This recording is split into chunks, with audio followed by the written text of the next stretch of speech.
Agora que já assistimos ao nosso filme sobre aquele período, vamos continuar nossa aula. É nesta efervescência social e política que começam a emergir as pautas de controle social.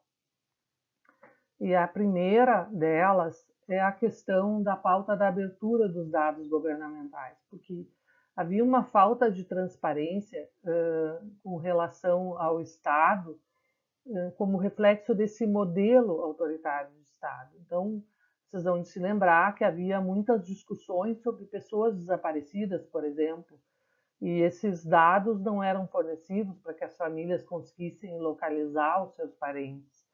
Da mesma forma, a questão da aplicação de recursos pelo Estado não era debatida, não era discutida com as pessoas. As políticas públicas que existiam em todas as áreas também eram políticas impostas de cima para baixo, não havia um debate sobre as necessidades da sociedade. Então, nesse contexto de debate sobre qual modelo de Estado queremos, a primeira questão relevante era abrir os dados governamentais para que se pudesse discutir o Estado. E como a gente aprendeu lá na primeira parte da nossa disciplina, eu consigo dizer que existe uma política pública quando eu consigo identificar os seus elementos, ou seja, na institucionalidade, na legislação, nas estruturas, nos atores presentes. Então, eu posso dizer que houve uma emergência dessa pauta de controle social exigindo abertura de dados governamentais a partir de uma série de iniciativas legislativas que eu vou apresentar aqui e que me autorizam a dizer que sim, nós tivemos, a partir dessas iniciativas, o início de uma política de controle social.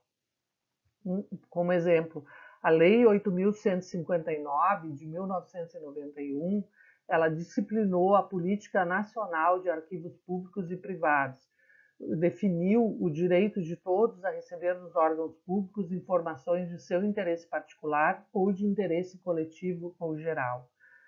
A Lei 9.507, em 97, regulou o direito de acesso a informações e o rito processual do habeas data, da liberação de documentos sobre as pessoas. Depois, o Decreto 4.923, em 2003, criou o Conselho de Transparência Pública e Combate à Corrupção. Em 2004, veio o Portal de Transparência do Governo Federal, onde se podia consultar a aplicação de recursos públicos em políticas públicas. Na continuidade dessa pauta da abertura de dados governamentais, em 2005 vem o Decreto 5.482, que dispõe sobre a divulgação de dados e informação pelos órgãos e entidades da Administração Pública Federal. E em 2011 vem a que nós conhecemos como LAI, a Lei de Acesso à Informação, a 12.527, que é um marco importantíssimo na política de controle social. E em 2012, o Decreto 7.724 regulamentou a Lei de Acesso à Informação. E a partir dessa data, nós podemos, qualquer cidadão, sem apresentar uma justificativa, solicitar uma informação ao Estado. Nós vamos ter depois alguns vídeos que demonstram como nós podemos fazer essa solicitação de informações ao Estado. Uma outra pauta de controle social que emergiu nesse período e perdura até os dias de hoje, às vezes com mais destaque, às vezes com menos destaque, é a pauta da regulamentação do papel e das responsabilidades da gestão pública focadas na despesa, no gasto público. Em 1995, tinha uma inflexão do Estado em direção a um modelo gerencial. Veio a reforma do Estado, a preocupação com os gastos públicos e com a responsabilidade. Então, neste período, havia todo um debate sobre a questão do equilíbrio fiscal e da responsabilidade no gasto público. Ainda dentro dessa pauta da regulamentação do papel e das responsabilidades na gestão pública focada na despesa, tem a Emenda Constitucional número 19 de 1998, que regulamentou a participação do usuário de serviços públicos na administração pública. Depois, em 1999, vem a Lei do Processo Administrativo. Em 2006, a Comissão de Valores Mobiliários faz a definição do que são pessoas politicamente expostas e das regras para elas se relacionarem em negócios com o Estado. E, por fim, em 2000, vem a Lei Complementar 101, que a professora Rosa vai tratar na sua disciplina do gasto público, uma lei importantíssima que disciplinou a responsabilidade fiscal de estados, municípios e União. Então, esse conjunto de legislação estavam todos relacionados à questão da despesa pública. Dentro dessa pauta da regulamentação do papel e das responsabilidades na gestão pública focadas na despesa, nós podemos citar o surgimento do pregão presencial eletrônico, que foi regulamentado pela Lei 10.520 em 2002, o surgimento do SICOMV, o Sistema de Gestão de Convênios e Contratos de Repasse, de 2007, e um caso curioso, o fim das contas tipo B, o cartão de pagamento do governo federal. Vocês devem lembrar de um episódio em que um agente governamental pagou uma tapioca com um cartão do tipo B. E por conta de todo o debate que aconteceu desse pagamento de uma tapioca com cartão governamental, veio esse decreto 6.370 para acabar com esse tipo de despesa feita através dessa modalidade. Vocês vejam que, às vezes, um episódio de disputa que muda o rumo de uma política pública, ele não precisa ser um fato muito significativo. Uma tapioca, que não imagino quanto custava na época, mas não deveria ser mais que R$10, provocou um grande debate na mídia que levou a uma inflexão na política neste momento. E, por fim, uma pauta que, embora não fosse determinante, mas no momento em que o Brasil se redemocratiza e também começa a estabelecer novas relações de comércio e de relação com o mundo, era o alinhamento às políticas internacionais da área de transparência pública e acesso à informação. Tu tinha uma infinidade de países com políticas de controle social, de transparência pública e de acesso à informação já consolidadas. E o Brasil estava, naquele momento, saindo de um regime autoritário e iniciando esse processo de relações internacionais num outro patamar. Então, houve uma necessidade do país de modernizar e se adaptar a esta ordem internacional para que pudesse transacionar com seus pares que faziam algumas exigências nesse campo de transparência pública e controle social.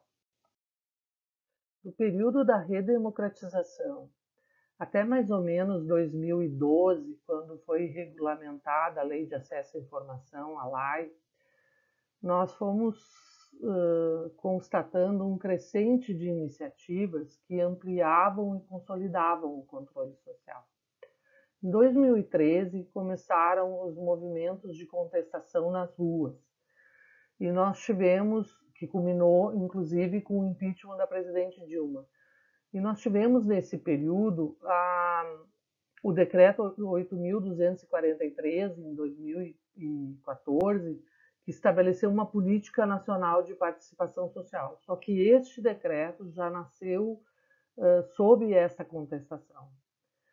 Em 2019, nós temos um novo projeto político eleito democraticamente, que já em abril de 2019 através do Decreto 9.759, extingue a Política Nacional de Participação Social, que já nasceu sob contestação, mas todos os colegiados da Administração Pública Federal, ou seja, todos os conselhos de políticas públicas que exerciam um controle social foram extintos pelo Decreto 9.759.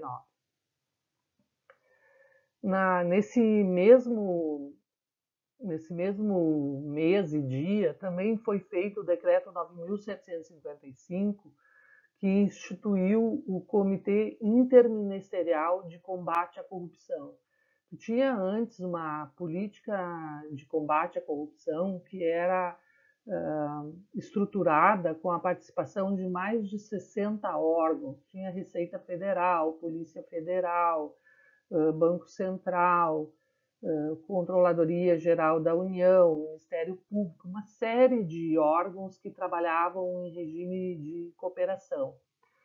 Esse decreto 9.755 muda um pouco o foco dessa política, estabelecendo, vamos dizer assim, um escopo um pouco mais limitado no combate à corrupção. Depois, em 2020, veio uma medida provisória que suspendeu os prazos da Lei de Acesso à Informação durante a pandemia. Só que essa medida provisória ela foi suspensa por inconstitucionalidade. Mas o fato é que, a partir de 2009, com um novo projeto político, nós, que já tínhamos uma política pública muito incipiente, embora com uma estrutura interessante, os portais de transparência, a regulamentação dos conselhos de políticas públicas, uma série de espaços de participação pública no controle do Estado, ela ainda era muito imatura, ela ainda não estava, vamos dizer assim, culturalmente enraizada na população. E com este revés na mudança desestabilizadora, em que os atores sociais que defendiam um controle social mais restrito, menos ampliado sobre o Estado, empoderados, a gente pode dizer assim que tivemos uma inflexão no sentido de perdas de espaços e de perdas de instrumentos no controle social do Estado. Em 2021 tem duas novas iniciativas legislativas que poderiam, pela sua ementa, remeter à questão do controle social ou de uma retomada da pauta de controle social. A Lei Complementar 178, que que estabelece o Programa de Acompanhamento e Transparência Fiscal e o Plano de Promoção do Equilíbrio Fiscal, ela trata, na verdade, de uma restrição de fornecimento de bens e serviços públicos. Se trata mais do controle das finanças e o foco dela é o equilíbrio fiscal. A Lei 14.129, de março de 2021, ela disciplina serviços oferecidos pelo Estado ao cidadão através de tecnologias de acesso remoto. É uma pauta importante, mas que não reforça, não indica uma retomada da pauta do controle social. Por fim, nós chegamos ao último ponto da nossa disciplina e vamos trabalhar um pouco agora sobre a questão da educação fiscal e a sua relação com o controle social. A educação fiscal é uma política pública que tem como objetivo estimular o exercício da cidadania fiscal. A cidadania fiscal é um direito-dever de todas as pessoas e compreende todas as iniciativas que buscam qualificar a arrecadação, a aplicação e o controle social dos recursos arrecadados através dos tributos. Como toda política pública, ela tem instituições, legislação, atores e narrativas. Eu gostaria de trabalhar um pouquinho com vocês sobre as narrativas sobre a política de educação fiscal. Nós temos uma abordagem dos temas tributários na mídia e nos grupos sociais que relacionam a questão da tributação à questão da corrupção, especialmente a corrupção pública, porque ela poderia ser relacionada também nesse debate moral sobre a questão da corrupção privada. A corrupção privada é a sonegação, é quando o desvio do recurso público se dá após o pagamento pelo cidadão, mas antes de entrar nos cofres públicos, a sonegação fiscal. A corrupção pública é o desvio dos recursos depois que ele entra nos cofres públicos, onde há uma cooperação de um agente público. Esta abordagem moral da educação fiscal, ela direciona muito o seu discurso sobre esta relação entre desvio de recursos e do que propriamente da função social dos recursos na produção de bens e serviços públicos. Ela tem vamos dizer, um foco para uma determinada dimensão, para um determinado evento que pode ocorrer com os recursos públicos, que é a questão da corrupção, especialmente a pública. A abordagem econômica, ela está preocupada com a questão do peso da tributação sobre a economia. Então, o debate dela é a questão da carga tributária, a questão da competitividade das empresas que pagam tributos. Ela aparece, por exemplo, na questão da desoneração das exportações brasileiras, onde não se arrecada tributos como uma forma de equilibrar a nossa balança comercial, o que nos gera uma questão interessante, porque os nossos produtos saem daqui in natura, produtos primários, para serem manufaturados em outros países e voltarem com a carga tributária dos outros países para dentro do nosso. Então, no momento que a gente deixa de arrecadar na saída, a gente paga na volta quando esse produto volta manufaturado. Mas é a abordagem econômica, em que leva o foco, o olhar está sobre o peso do tributo na composição do preço dos produtos. Nós temos também uma abordagem que aparece muito nos programas institucionalizados de educação fiscal, que é uma abordagem em tese neutra, não ideológica, técnica, em que trata, é uma descrição do sistema tributário. Os tributos que existem são esses, são distribuídos dessa forma entre os entes federativos, mas não há uma discussão, por exemplo, sobre a questão da justiça fiscal, ou da justiça fiscal enquanto um meio para se atingir a justiça social. Ela é uma abordagem que eu não gostaria de usar esse termo que se esconde, mas é uma abordagem que se escuda atrás da questão da técnica e da neutralidade. E nós temos uma abordagem que leva em consideração que é uma abordagem desafiante, ela não é dominante no campo, as outras três, de certa forma, ocupam a maior parte do espaço, que é a abordagem que discute a função social do tributo, o cumprimento dos objetivos fundamentais determinados pela nossa Constituição, um sistema tributário que responda à nossa questão das desigualdades sociais, que reduza as iniquidades e que produza a dignidade humana. Então, essa abordagem pela função social do tributo é uma abordagem crítica sobre o sistema tributário. Ela não só apresenta o sistema tributário, como ela também discute se esse sistema tributário, se esse orçamento público cumpre os seus objetivos de nos tornar uma sociedade mais justa e mais igualitária.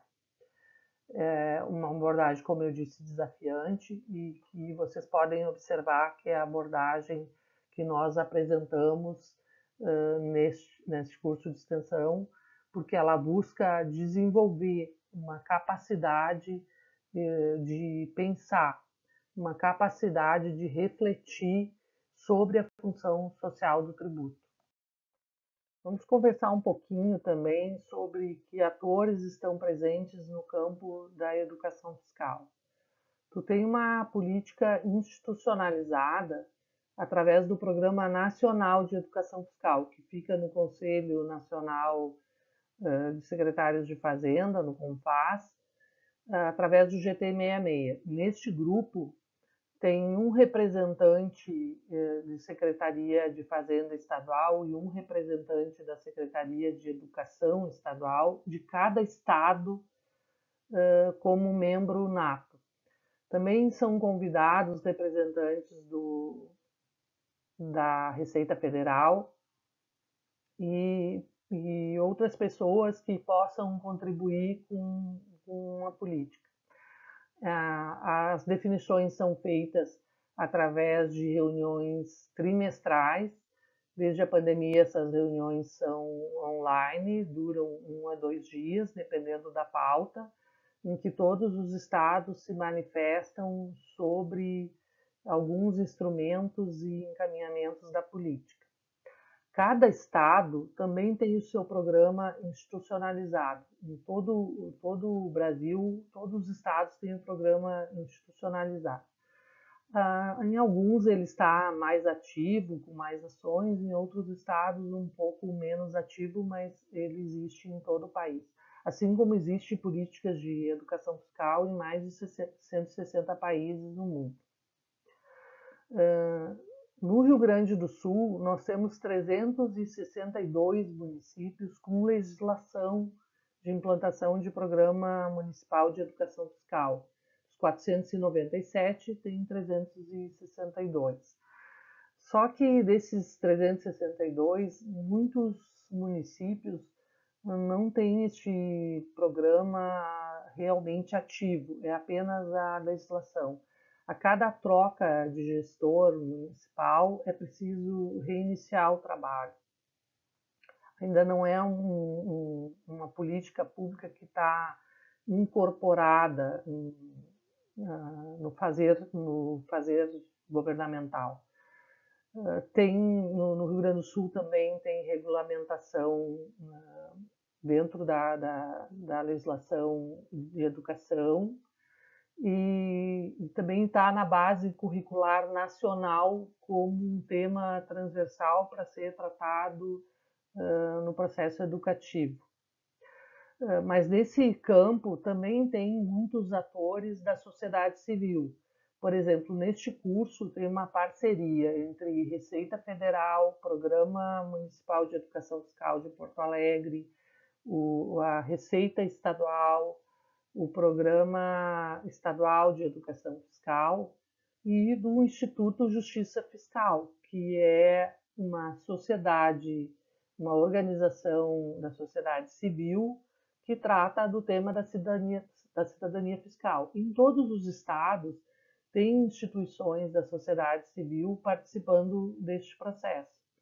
Então, tu tem no campo da educação fiscal, tu tem um conjunto de atores ligado à administração tributária, às áreas de educação, à academia, o pessoal de produção de pesquisa, de conhecimento sobre o tema, organizações da sociedade civil. Na América Latina tem a Rede Latino-Americana de Educação Fiscal. Então, tu tem uma série de atores interagindo, trocando ideias e disputando narrativas sobre como deve ser a política de controle social sobre o orçamento público, que é do que trata a educação fiscal. Então, nessa segunda parte, nós vimos os instrumentos, as estruturas, a legislação de uma política pública de controle social que estava em fase de consolidação e que ainda tem muitos elementos presentes no nosso cotidiano, como os portais de transparência, a lei de acesso à informação. Esses instrumentos estão todos vigentes.